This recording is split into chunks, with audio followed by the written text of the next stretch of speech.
কেন সিদ্ধিদাতা গণেশকেই সবার আগে পুজো করা হয়?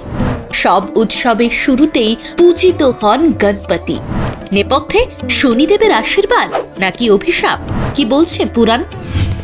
ভারী শরীরের গণেশ বাবাজি কিভাবে হয়েছিলেন সিদ্ধিদাতা?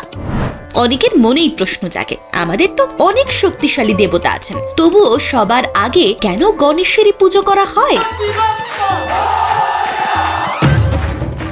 তাহলে আজকে সেই গল্পই বলবো আপনাদের। পৌরাণিক কথা অনুযায়ী প্রাচীনকালে একবার দেবতাদের সভা হয়েছিল এবং প্রসঙ্গ উঠেছিল কে শ্রেষ্ঠ। সকল দেবতাই নিজেকে শ্রেষ্ঠ মনে করেছিলেন। এইভাবে নিষ্পত্তি হচ্ছিল না।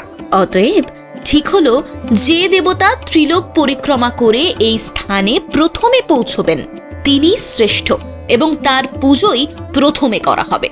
এই শুনে সকল দেবতা নিজ নিজ বাহনে চড়ে ত্রিলোক পরিক্রমা করতে চলে গেলেন। কিন্তু ভারী শরীরের গণেশ নিজের বাহন মুশিক সহ রয়ে গেলেন অনেক পিছনে। তবে তিনি সাহস হারাননি। তিনি ওখান থেকে তার মাতা এবং পিতা অর্থাৎ শিব এবং পার্বতী যেখানে ছিলেন সেখানে গেলেন এবং পিতা ও মাতাকে 3 বার পরিক্রমা করে ফিরে এলেন। সবার আগে কার্তিক ময়ূরে চড়ে ত্রিলোক পরিক্রমা করে এসে গণেশকে বসে বসে লাড্ডু খেতে দেখে ভীষণ ক্রুদ্ধ হলেন এবং প্রহার করে গণেশের একটি দাঁত ভেঙে দিলেন। বলা হয় তখন থেকেই নাকি গণেশ একদন্ত। এরপর গণেশ সকল দেবতার সামনে যুক্তি দিলেন ত্রিলোকের সকল সুখ সম্পদ মাতা পিতার চরণে বিরাজমান। মাতা পিতার চরণেই সেবাই সর্বোত্তম। যারা এদের চরণ ছেড়ে ত্রিলোক ভ্রমণ করেন তাদের সকল পরিশ্রম ব্যর্থ হয়ে যায়। ভগবান গণেশের বিশাল মস্তক আমাদের লাভদায়ী বিচার গ্রহণ করার প্রেরণা দেয়। গণেশের বড় বড় কান আমাদের উত্তম বিচার শোনার প্রেরণা দেয়। লম্বা সুর আমাদের বিপদ সংকেত বোঝার ক্ষমতা দেয়। এক দাঁত বচন শুদ্ধতা এবং ছোট চোখ মগ্নতার সংকেত দেয়। মোটা পেট পাচন শক্তি এবং সহনশীলতার প্রতীক। বিঘ্নের বিনাশ হেতু হাতে পরশু এবং মানব কল্যাণের জন্য বরদ মুদ্রা ধারণ করে আছেন গণেশ। এই সকল গুণ অন্য দেবতাদের নেই। সেই থেকেই গণেশ অগ্রপূজ্য হয়ে উঠলেন।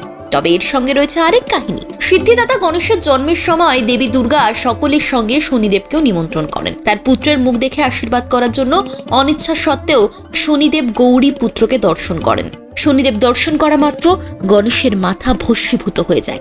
এই অবস্থায় ভগবান বিষ্ণুর প্রচেষ্টায় হস্তি মস্তক দিয়ে শ্রী গণেশের পুনর্জীবন দান করা হয়।